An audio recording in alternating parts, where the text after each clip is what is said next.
WWE এর বছরের প্রথম বড় পেপার ভিউ। একই সঙ্গে সবচেয়ে বেশি রেসলারের অংশগ্রহণের ইভেন্ট রয়্যাল রাম্বল শেষ হয়েছে। এবারের শো আয়োজন করা হয়েছিল সৌদি আরবে। যদিও আমেরিকান ফ্যানদের পক্ষ থেকে অনেকটা আপত্তি ছিল, তবে কোম্পানি ব্যবসার খাতিরে সেই আপত্তিতে কান দিতে পারেনি। ফলাফলস্বরূপ সৌদি আরবেই আয়োজন করতে হয়েছে এই শো এর। চলুন রয়্যাল রাম্বলের কিছু উল্লেখযোগ্য ঘটনা নিয়ে আলোচনা করা যাক। আর প্রথমে কথা বলবো উইমেন্স রয়্যাল রাম্বল ম্যাচ নিয়ে। এই ম্যাচের প্রথমে আগমন করেছিল শার্লেট ফ্লেয়ার, আর এরপর একে একে বাকি রেসলাররা আগমন করে। নতুন চমক বলতে ম্যাচের মধ্যে ব্রি বেল্লার আগমন দেখেছি আমরা। এছাড়া আর তেমন কোনো আকর্ষণ ছিল না, মানে সারপ্রাইজ রিটার্নের ক্ষেত্রে কোনো আকর্ষণ ছিল না। এই যে লি সহ আরও কিছু তারকার উপস্থিতি আশা করেছিলাম, কিন্তু না, সে আশা পূরণ হয়নি। তবে ম্যাচটা যে একেবারেই খারাপ হয়েছে এমনটাও নয়। বিশেষ করে Lash Legend, Rhea Ripley, Natalya, Nia Jax, Charlotte Flair এই তারকারা শারীরিক কসরত দেখিয়েছে। এছাড়া বাকিরা স্কিলে খুব ভালো করেছে ম্যাচের মধ্যে।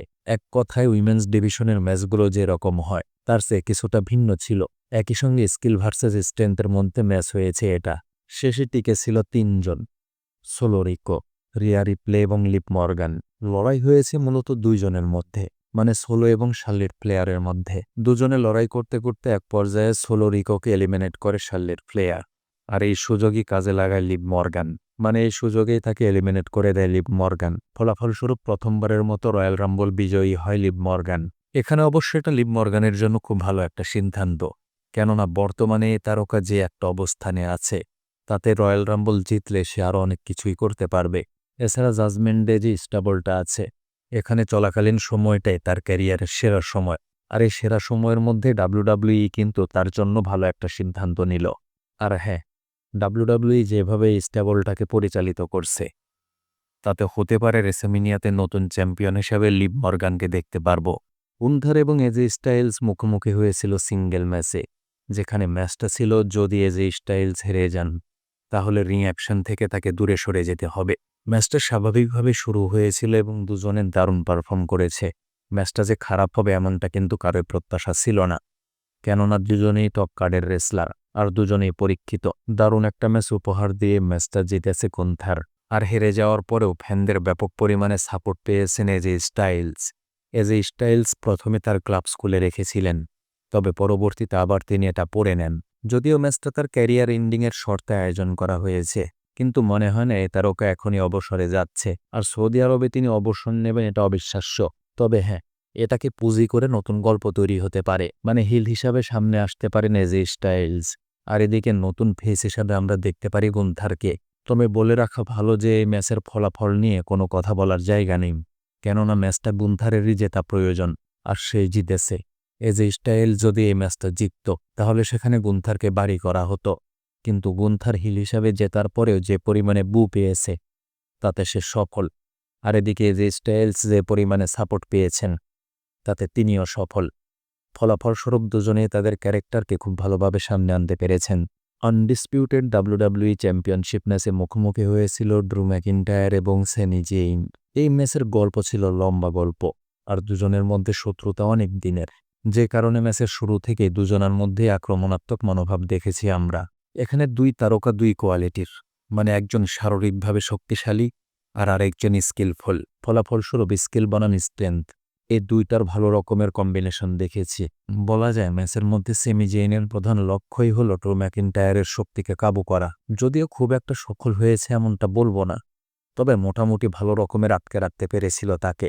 ম্যাচটা লম্বা ছিল, আর ম্যাচের মধ্যে অ্যানাউন্সার টেবিলটা ভেঙে ফেলা হয়। এছাড়া যদি আলাদা আকর্ষণের কথা বলেন তাহলে তেমন কিছু চোখে পড়ার মতো ছিল না। ম্যাচটা জিতেছে ড্রু ম্যাকিন্টায়ার এবং চ্যাম্পিয়নশিপ ধরে রেখেছে।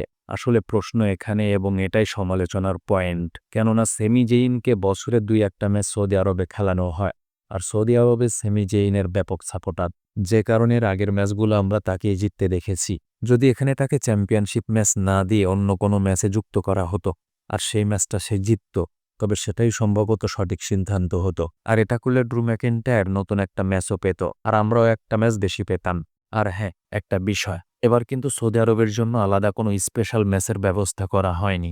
যেমন এর আগে মোস্তফা আলী অথবা মনসুরকে সামনে আনা হতো, সেরকম স্পেশাল কাউকে এবার সামনে আনা হয়নি। শেষে আয়োজন করা হয় মেইন ইভেন্টের ম্যাচ, মানে মেন্স রয়্যাল রাম্বল ম্যাচ, যেখানে প্রথমে আগমন করেছিল অবা ফেমি, এরপর আগমন করে ব্রন ব্রেকার।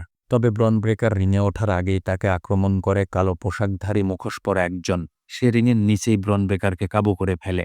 এরপর যখন সে রিংয়ে ওঠে তখন তাকে সহজে এলিমিনেট করেছে ওবা ফেমি। এরপর ধীরে ধীরে বাকিদের আগমন ঘটে। এখানে আমরা নতুন মুখ দেখেছি পাওয়ার হাউস হবসকে, যে কিছুদিন আগেও AEW-তে ছিল, আর সেখানে ভালো রকমের একটা বুকিংয়েও ছিল এই তারকা। কিন্তু চুক্তি শেষ হওয়ার পরে কোম্পানির পক্ষ থেকেও তাকে নতুন কোনো প্রস্তাব দেওয়া হয়নি, আর সেও চুক্তি রিনিউ করতে খুব একটা আগ্রহী ছিল না। ফলাফলস্বরূপ দুই পক্ষের সম্মতিতে তাকে আলাদা করা হয়। রয়্যাল রাম্বলে আগমন করেছিলেন ব্রক লেসনারও, তবে কাউকেই প্রত্যাশা মোতাবেক সামনে আনা হয়নি, মানে ভালো বুকিং দেওয়া হয়নি। সোলো সিকোয়াকে খুব অল্প সময় দেওয়া হয়েছে, অথচ তার এখন উঠতি সময়। সে লম্বা একটা সময় রিংয়ের মধ্যে পারফর্ম করার সামর্থ্য রাখে, অথচ কোম্পানি সেটা করেনি। বরং তাকে নিয়ে ফ্যানদের যে প্রত্যাশা ছিল, সেই প্রত্যাশার চেয়ে অনেক কম সময়ের মধ্যেই তাকে এলিমিনেট করা হয়। আর হ্যাঁ, হবসকে নতুন হিসাবে আনা হলেও সে কিন্তু নজর কাড়তে পারেনি। শেষে গুন্থারকে এলিমিনেট করে ম্যাচটা জিতেছে রোমান রেইনস, আর সে হয়েছে রেসলম্যানিয়ার মেইন ইভেন্টটা। এই ম্যাচে ক্রিস জেরিকোর আগমন নিয়ে খুবই প্রত্যাশা ছিল। এমনকি শো শুরু হওয়ার আগ পর্যন্ত সবাই আশা করেছিলেন ক্রিস জেরিকো আসবে, তবে তিনি আসেননি। এদিকে আবার ম্যাচের মধ্যে যে তারকাদের আমরা দেখেছি, তারা যে খারাপ মানের বিষয়টা এমনও নয়, বরং তারা ভালো ছিল। কিন্তু কোম্পানি সেভাবে ম্যাচটা সাজাতে পারেনি। রোমান রেঞ্জের রয়্যাল রাম্বল জেতা নিয়ে যথেষ্ট প্রশ্ন আছে, কেননা এখন তার চ্যাম্পিয়নশিপ ম্যাচ পাওয়ার জন্য রয়্যাল রাম্বল জেতার কোনো মানে নেই।